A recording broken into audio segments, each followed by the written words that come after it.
Inside Story Uganda, real source of political updates.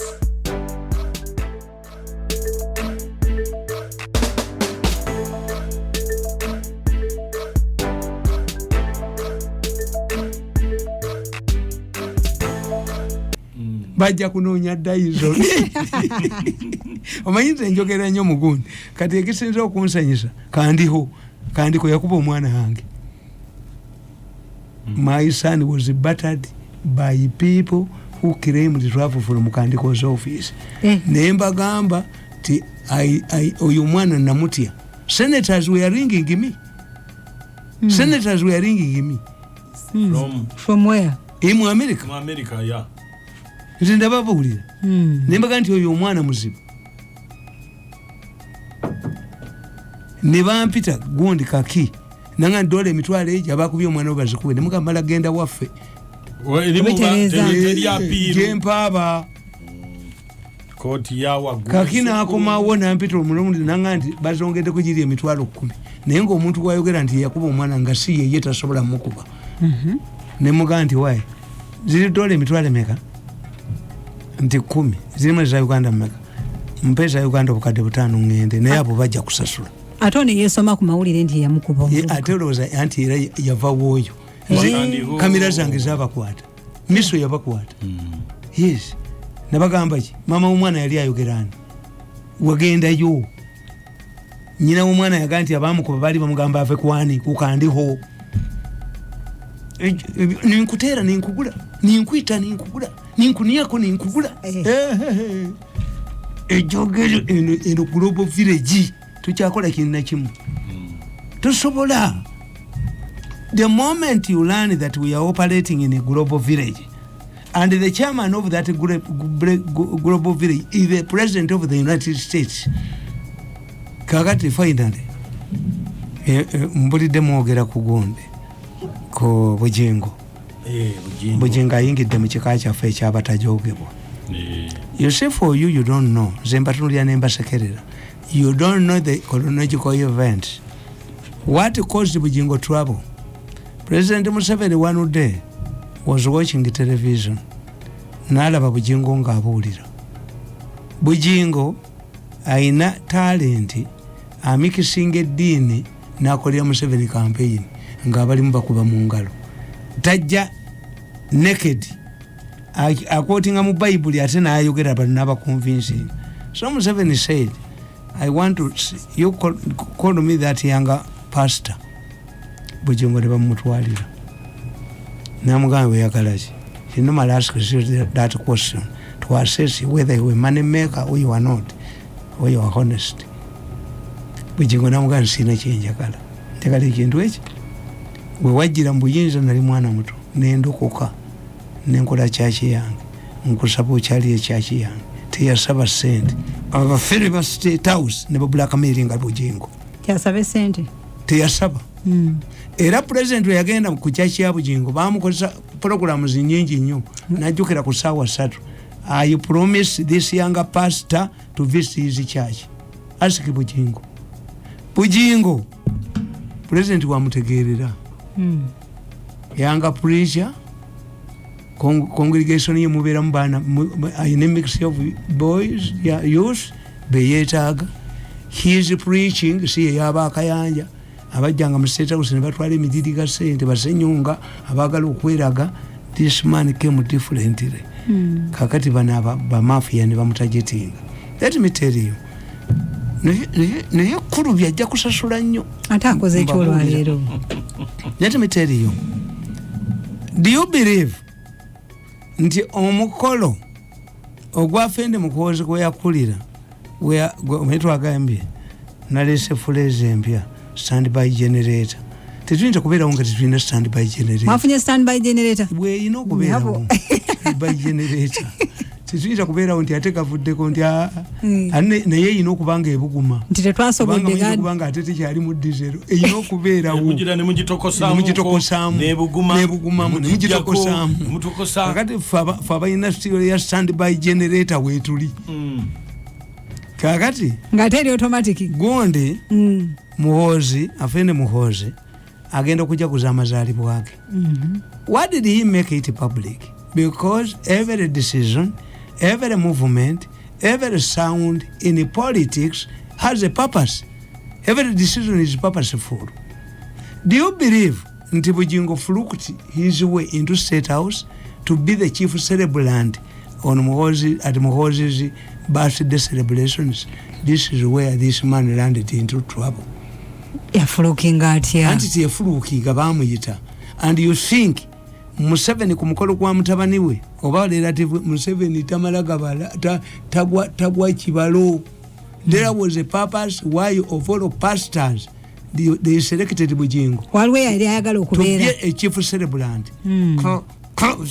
Kabusenga yamutandikirawo, Kulube yamutandikirawo, ne batandika omukuba. Omanyi baddako ekirala, ne bagenda bagamba n'ekizimbe kye yasabira ekya Uganda Revenue Authority kyatonye, ekizimbe tekyatonya. Bajjako aba Uganda Revenue Authority contractor bamujjako guarantee ya millions of dollars nti ekizimbe nga kiwedde tujja zikuddiza. Bamufera ne baddira pipe ne baleka nga kiguddewo, ne babakubisa mu mawuli nga ne computer zonna zifudde. Naye nga baagala kubba ssente zaaki eri guarantee gye yateekayo. Kati banne bakibalamu nti ne Bujingo ekizimbe kye yaguddewo kyakoze eki kyatonye, ne bamutandika. Kulube n'atandika Bujingo. Kulube n'atandika. Mwete mumanyi, one of the ways of undermining somebody is to destroy his institution, remove him from his job, oba ina platform kyobulanzi baga nti ave ku mpewo. Two, okwotawanya amaka is their wound. Is a strategy. Nti kamba bulizi omusajja bamuyita Gonde basera baki president yali amuwadde obulamuzi ne bamuleetera ekiwala nekiga nti yali era bamuuma obulamuzi paka lwenda kikuba nekidduka kakati babumwogedde ekiwala kiri luddawo. I'm telling you, kati omukazi yaluzinze Mukabujingo yali Mukabujingo yaluzinze. The locals wrongly believed that the Chinese are miracle workers and masters of witchcraft. Another common story that made rounds in the village at that time was that because of their mastery in witchcraft, the Chinese had been banned from the World Cup tournament. Yes, I heard that. Bwaba China bwage na World Cup bakola emipira ne golo nya for goal posts. I don't know whether the Chinese embassy I don't know whether the Chinese ambassador knows this story. We had a story that when they went to World Cup, by the time they kicked the ball to the goalkeeper, instead of the even the Americans, this is a lion. The Americans suffered the same. America donated 300 scholarships annually to Chiwanuka, Ben Chiwanuka, when he visited Kennedy. But even when Obote visited Kennedy, he rejected the 300 scholarships. One, Ugandans were made to believe that American education was low compared to Britain. I see. That Indian education was low. Yes, but the real issue was that Ugandans feared India. Why? Over there, anti-colonial aspects, the passive resistance. Of course. Mutesa wanted to go to train in India. The British, these people don't know history. Kakati nkugamba nti as younger kids, we were amazed to know how the Chinese national team would miraculously create the regional goal posts and a magical soccer ball covered with the thorns to trick and cheat their opponents in the football matches. It was said that their opponents in World Cup match feared kicking the thorny ball, giving the Chinese a landslide victory with many goals. This, according to the story, was the last time China was allowed to participate in World Cup because the football governing body could not tolerate this witchcraft by the Chinese. I think many of you might have heard about such a story. Yes, of course. I was informed. My father, kale tata wange namulyanga agayimba. Yimwa babiri jimuli bona. Olwokuba lumumba gwe mwattira obusa muzimu gwa lubumba guli luluma. How could my father know but he was informed. My father had participated in the Second World War. I see. He was not chosen by the Buganda training recruitment team because he was an orphan. An orphan could not go to the Second World War. My father rode a bicycle to Tororo and was recruited as a Tororo man. I see. Yes. According to Second World War records, Mirundi is from Tororo. Yes. As an orphan, he would not be recruited. No, but he was itching. Uganda. He was itching to hand a gun. I see. Another misconception about China was that all Chinese resemble each other. This was supported by another myth in the rural folk, which claimed that whenever a baby is born in China, it is taken from the parents by the state, never to be seen again, which resulted in two people marrying their relatives, hence the resemblance. Omanyiti abantu balowooza nti abachina bonna bafaanagana. Kituufu. Omukazi bw'azaala omwana bamumuggyako nemutereka kakati ne beesanga nga tebeemanyi ne beewasa ne bafaanagana. These were negative story about the Chinese, and I don't think that they have done much, and they are making themselves enemies of Africans. In spite of, in Africa, we harbor incest, where close relatives get married to each other. The tradition is further bolstered by religion and customs in Africa. Actually, in Africa, even those that call themselves atheists have tradition which they believe in, like me. As we are growing up, we are told that the Chinese are non-believers, and therefore do not respect and observe the 10 Commandments as written in the Bible. That they are saying Africa would be short-lived. Yes. Because they have come to Africa when Africans have misconceptions about the Chinese. Yes. Which they would move if they knew.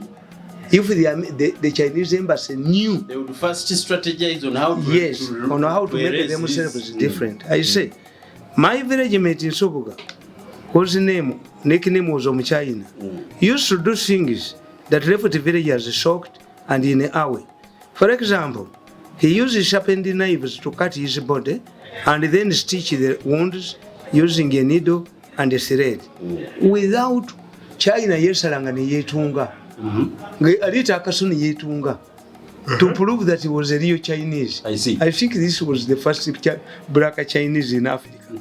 China had fearsome dogs at home, which could give orders to attack or not. Had mango trees, usually full of ripe fruits, which we could not dare pick, fearing his wrath. More so, China was a non-believer. He used to sweep naked both his mother and his wife on Sunday mornings and tie them beside the village path to demonstrate to everybody that to pass by how he lost the religion. Yes. Kakati oyo ye mu China. Kakati nkugamba naamini naye yayongera okukyayisa abachina. Interestingly, my childhood perception towards the Chinese is shared by other people. This is when a Chinese road constructor company, Sietico, was contracted to build a road.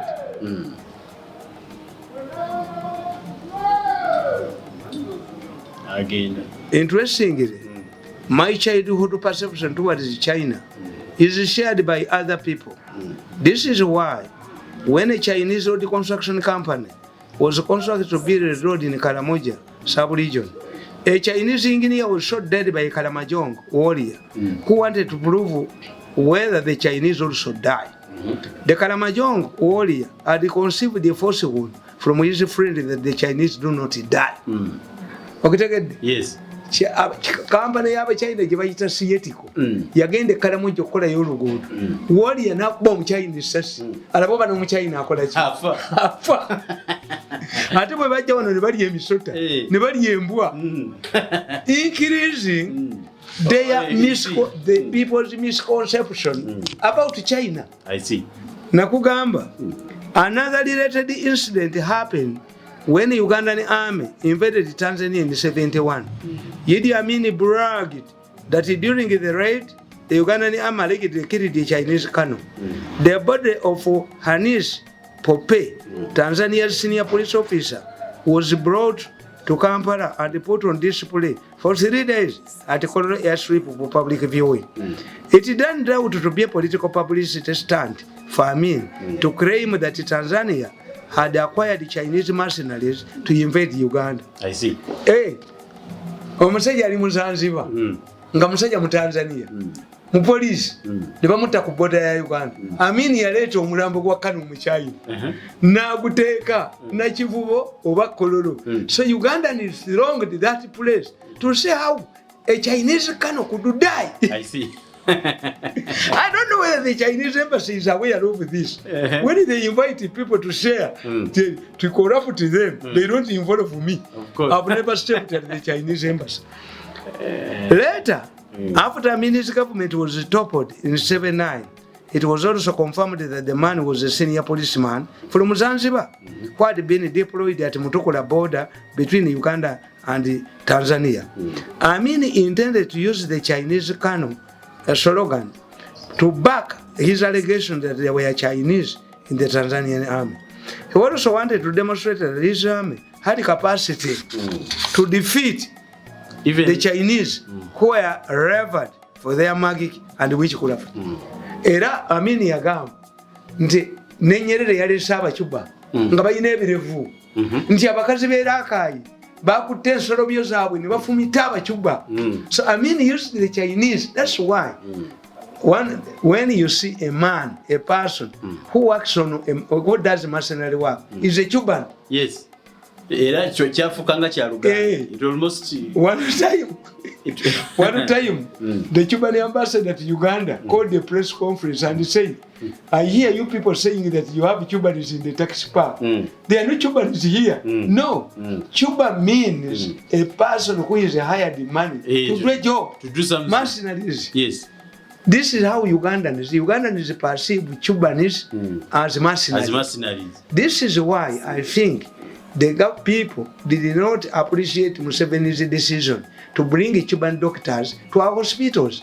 But the Cubans who work in Africa trained differently. Yes. The Cubans who are going to come here speak Uganda and Kiswahili. And no, the mood in which the president said that was to demean the local doctors after the local doctors were involved in killing Ugandans and extracting their organs. This is why I repeated this Dr. Byaruhanga, a police pathologist. He went on KFM.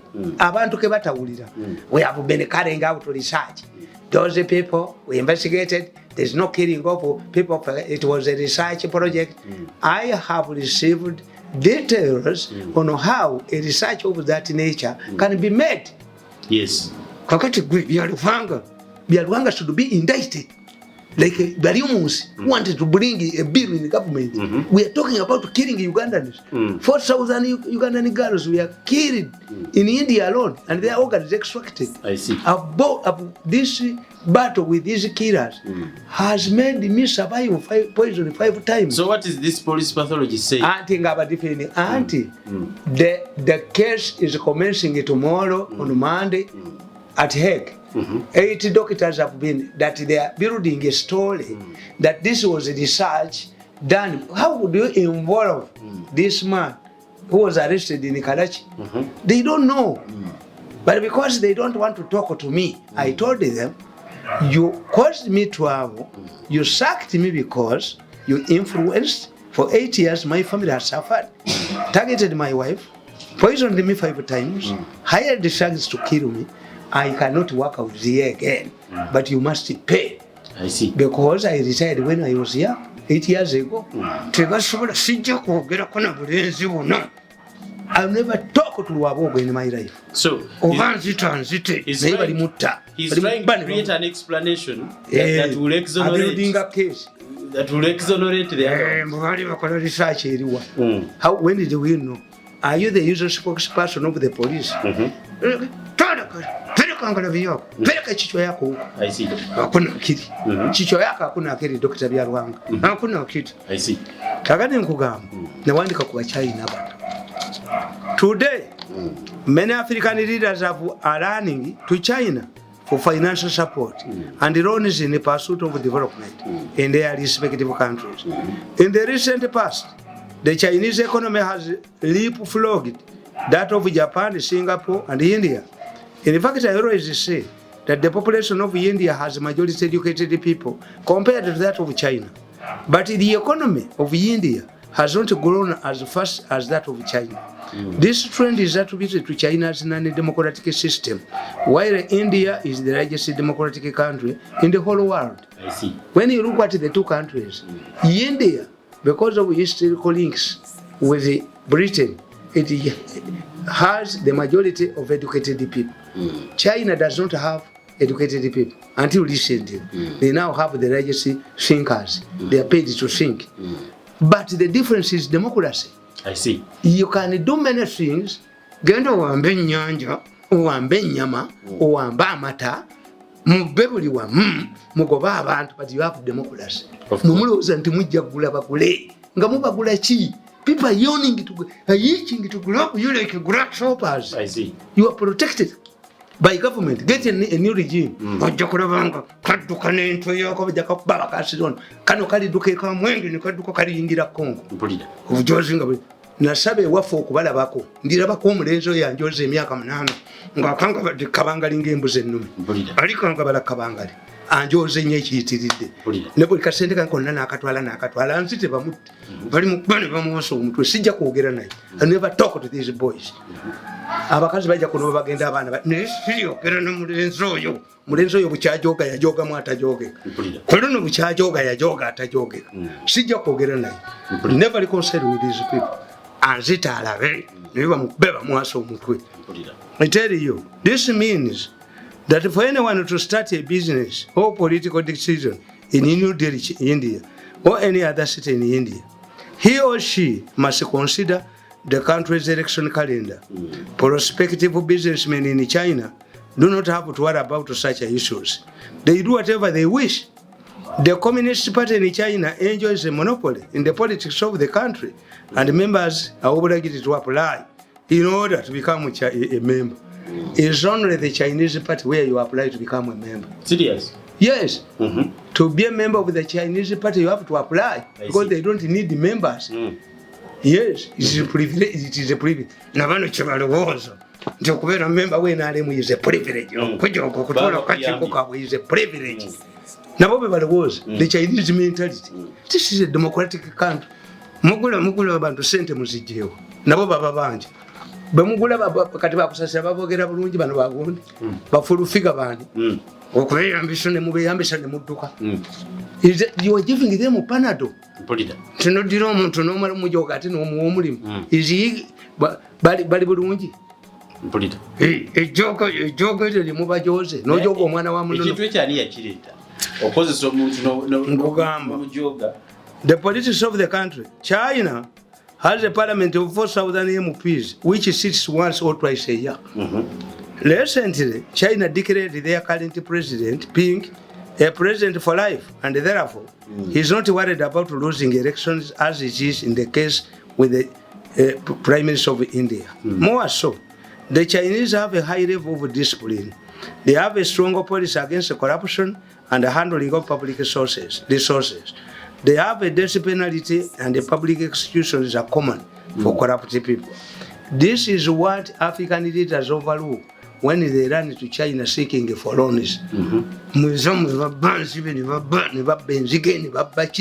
But the Chinese, that's why the Chinese, when they lend you money, you have to pass through the nose. I see. This is not a former colonizer that cheated everybody. Of course. They have developed, they have used centuries. They have worked hard for their money. Mucha kusasula. Bogende China omanya nti baliika. Ojja kusasula sente zaabwe kuba ogende China omala kuwonona bibyo. Kituufu. Yes. Okwewola eyo imala kulemawo. Ezo mumala kusipa. Waliwo ko China ng'ensonyi y'amabanja. These Europeans can forgive. They have once you use the gundi when you follow democratic governance. Yes, but sente bazikusonyiwa. The Chinese don't. They are money lenders. They are not banks. Another important fact to note is that China also knows that African leaders like overstaying in power. And therefore, Unlike the American and European counterparts who want to question human and democratic credentials of African governments, these are not part of China's policy in Africa. The question is, what is their recovery policy on loans that are being extended to African countries in case the recipient countries default? Abachina bagezi bwe bakukozesa endagaano tebakola naawe bakola nansi. Yes, they can occupy your country. I see. Kubanga gwe mu kifo ky'ogenda mu America gye basaba democracy olazeewa but bajja kusaba democracy but you pay. So if you want to overstay the power genda China. But the Chinese also nabo baagala ki kyembagamba nti after losing money to your your saving lawyers, you come to me to help you. Mwana wange esente wale jangu nkukube bwagamba receipt yo mudwali lya government obe a hospital ekola musabo. Can you tell which doctor that you see by the time I've come here I have spent all of the money to these medical doctors? I need the money. I also need the money. I cannot help you. Until the doctor, the lawyers cheat you, then you come to me. Come. I don't want executive wound positions. I see. No, you cannot come and waste my time. In this case, therefore, if China believes that it can force innocent Africans to pass through the nose, then their country's influence in Africa will not last long. 15 years ago. I see. 15 years ago, I wrote about the future of China. And then you say they are still be short-lived. Yes. I said the Chinese stay in Africa. In this case, therefore, if China believes that it can force innocent Africans to pass through the nose, then their country's influence in Africa will not last long. In fact, China's failure to demand for democratic credentials of African countries seeking for loans undermines the future in Africa. Yes. Ndiyo yategeera the Baganda have a saying, walize kuliana kubala bana? Where do you count my children? Kubanga, Muganda, when Muganda slaughters a goat for you, enyama yonna bagikuwa oba oli muko kulusaniya. Kati God deserve ki? Abana. Kakati this man calculates ku table abana bali bameka. Bwe mbaddiza ebifi bibiri nsigazaawo. Kuba enyama yonna bagikwata bikutera ku ki? Kakati the Chinese don't mind about your democratic credentials. The Europeans, their tradition will not change to accommodate because China. No, they know. The Europeans knew that China's influence in Africa would be short-lived. Why? The peasants will realize that the Chinese loans, because they had enjoyed a good relationship with the West. Yes. The Catholic Church faced the same problem in Latin America. The old and the conservative clergy wanted to encourage the ruling dictators, fearing that their exit will usher in the revival of churches. This is resulted in interest split in the church. The younger revolutionary priests decided to fight the dictators and replace them with reformist and democratic governments. This is what has so far maintained the Catholic Church in Latin America, where the reigning pope originates. Katibo mu Latin America basanga ekizibu kyekimu nga Catholic Church ewagira ba dictators kati aba opposition ne bakwata abalokole kakati bagenda okutegeera n'aba communist kati bagenda okutegeera ne babeera Catholic Church netuula ne beera split into two. If we allow the dictators to be overthrown by the communists and the balokole, we are losing. Let us fight the dictators who have caused untold suffering on the population of Latin America to retain the Catholic Church. Kakati ne bavamu the Jewish politics Papa Muava. The Pope originates from this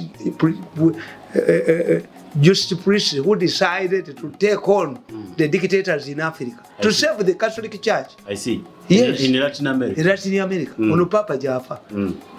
Nakugamba. Sadly, China conducts itself in a way more like a father who tells his in-law that he can treat her daughter the way he likes. It would sound like a melody in the ears of a foolish in-law, forgetting that his wife is a property of the state. Yes. And once she is mistreated, she can appeal the state organs. Therefore, China must change their strategy in Africa. Only democratic countries that have checks and balances can properly utilize the borrowed money and be able to pay back. I see. 15 years ago. You're writing about China. And what if Ugandans are incited, like these people are doing, because government's failure is to explain what who negotiated. Is it true, by the way? Yes. Is it true? Is it true? But you say by the what fact went that, wrong? By the fact where that, do you find an agreement that does not have a review? Let me tell you. One of my sons is Rebengula. Is Mirundi Rebengula. Why did I like Rebengula?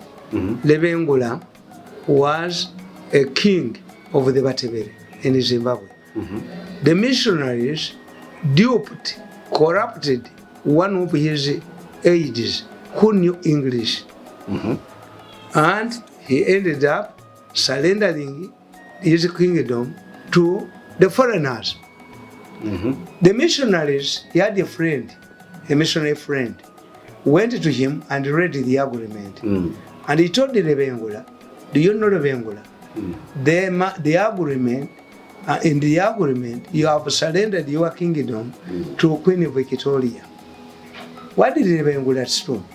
Rebengula called a man who is comparable to Matia Kasaija, to his palace, and told him, what agreement did you sign with the British, with this Bazungu? The man started murmuring, stammering, ate. Rebengula grabbed his neck, slaughtered, cut off his neck. And Rebengula got a missionary and wrote a letter to Queen Victoria. I think it was a French man who was not interested in Britain taking over the kingdom. Queen Victoria saw to that Rebengula was a small chief. Kumbe Rebengula was an arrogant man like him, who could not allow British influence either through the door or through the window or through the ventilation system. What did Rebengula do? He wrote a letter to Queen Victoria. I was duped by one of my aides who knew English, and I signed an agreement unknowingly that I had surrendered my kingdom to you, Queen Victoria. I think now you have known that I didn't. The agreement is null and void. Do you know what the arrogant queen said? The arrogant Queen Victoria sent a letter to Rebengula. My friend Rebengula is too bad because I cannot confirm that those Europeans you are talking about were actually British. They are Italians in Africa, they are Germans in Africa, they are from different nations. The only thing you say is being white. What did Rebengula say after reading the letter, after interpreting? He grabbed the missionaries in his kingdom and slaughtered them. I see. Your king has denied that you are not the one. Yes. What should we do in modern Uganda if we see that the people are arguing? Because I always live myself. I know these people have a lot of. I cannot understand. You sacrifice yourself. That the 1900 agreement that was signed between Sahara Johnson and the Baganda illiterates, Baganda Ruchio, has outlived decades, centuries. How could we get a raw deal in an agreement signed by lawyers, which is not in Chinese? Even if it was in Chinese, we would get experts in Chinese. For pending a second. Yes. Of course. Who signs on our behalf? Where was the parliament? I'm hearing. That's what we are questioning. I'm hearing. Why does parliament come always to give us bad news? At that time, yes, because once a girl follows pregnant, you cannot stop her from mixing with the bad boys. Yes. Nsereko is a lawyer. What do we move now from here? n'abaana bammwe n'abazzukulu bammwe nabaki. I agree with his concerns, he's young. But what can we do to revisit this agreement if it was actually there? Yes. And is it the only agreement that so far that was written by the Chinese? That is the one so far we have seen. Yes. And what probably others are. And what is the future? Up. What's the future of these Chinese in Uganda? They will grab all. So I said, instead of dishing out billions, I wanted the Chinese. This book, I wanted the Chinese. 15 years ago. 15 years ago, I wanted the Chinese. I wanted the Chinese in Africa. Probably they do not read it. At that time, who would think that I have sense? They were calling me madman. Until this Pakistani man told them their man is hyper intelligent. I see. Anybody who calls this man a madman is making a very big mistake. I'm not a madman. I'm highly intelligent. I see. And in the politics, you must know yourself. I know myself that I'm highly intelligent. Of course. Calling me a drunkard does not make any sense. In fact, I drink more.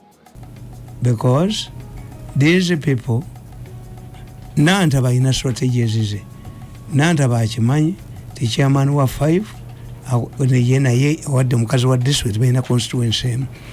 If you put there somebody atali wowe, aja kubeera antagonistic, aja mukolera trouble mu district. So it is in Nantabazi interest obutafuna muntu wamu antagonizing. Tayinza kuwagira wa government wa NRM. Kakati bwabata wagide wa NRM nga naye ayina sizable percentage. What does it mean? The NRM will divide its vote and the Nupu man will go through. Kakati bano bayina kwata kuba registration zaawedde. Bayina kwata ono wa Nantabali independent ne bamuwa omulimu. And they make sure nti bano tebagenda either bayinza okugaana okulonda ng'owaabwe omugye mu malabo convincing ti district teyinza kulemberwa muntu wa Nuupu. Ate Kikongo yagenze n'akola incitement statement. Tutandikira wano olutalo lunula Buganda aba Nuupu bajja kwefundikira. We sit down. Nze siri amucheya. I move. Ne mala okugenda okukola assessment. Ekintu kyange ngenda kikomentingako nga maze okukola assessment. Ti Nantaba ono independent bw'abeera Nantaba bw'amuwagira independent ne batamumuggyako muwa mulimu oba ne bataba convincinga ti district bw'ebeeramu wa Nuupu kuba district esobola kubeeramu wa Nuupu lwansonga Nuupu esobola okubeera mu kibuga oba opposition. Why? Site kansa ekola nambozi abeera emukono. Does she need to work? Site kansa ekola. But in rural area you need a person wa NRM. Why? Kati mumugeze district zikiikewa president nga mumutwali wa Nuupu abakulembeddemu. Ani kati byokuweereza ate bibino biteeke ebbali n'oweereza. Anti kisoboka. Bwaki? Kyokola tolugoye lwe mmese bwa yalulumye nga ogenda ku mbaga. Ye yazika ekiteeteeyi ky'omwana w'omuto ekitakutuuka ogende kale. Ogula olulala. Antoyina. Era nabagamba nti kase mmese eruma enkanzu ya nannyinimu bagireetera Dyson. Ne bagamba nti naye bweruma obugoye bw'abaana agamba mbu buli empuuta ne butanaaba. Nabagamba nti Museveni mbabaza akubye abantu n'abajja mu gavumenti. Naye olunaku lwanatunula ku ntebe ya nannyinimu